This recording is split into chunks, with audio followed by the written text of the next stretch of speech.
Solder weighting test. In the solder weighting balance test, a test coupon is first coated with flux. Then the coupon is dipped into a pot with molten solder with a controlled immersion speed and the immersion depth.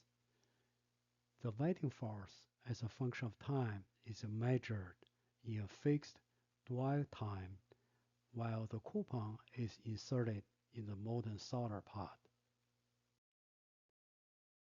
The resultant force on the test coupon in the solder weighting balance test is Fr equal to Fw minus Fb.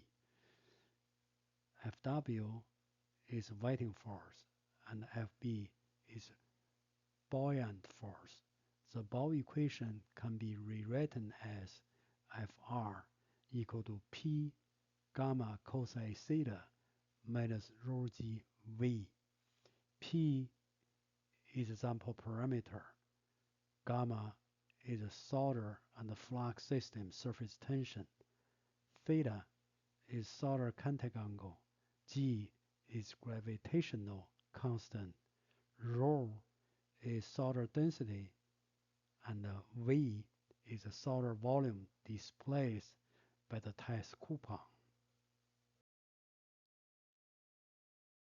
Weighting force for fluxes with different weightability. This figure shows the weighting test result for 3 fluxes with different weightability.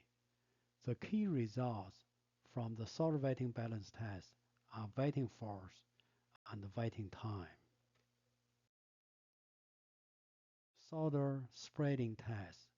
In solder spreading test, a flux is printed on a copper coupon and the solder ball is placed on the top of the flux before processing in a reflow oven.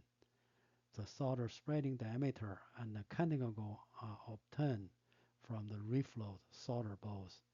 The image on the left shows a top view of a reflowed solder ball.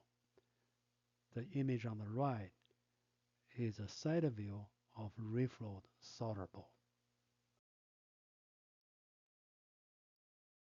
Here, this table shows the spread diameter and the cutting angle for solder balls on copper with different fluxes. Dynamic solder spreading. The spreading diameter of a solder ball can be measured as a function of time, as shown in this image. The cutting angle of a solder ball as a function of time in the dynamic solder spreading test, and this figure shows the diameter change with a reflow time.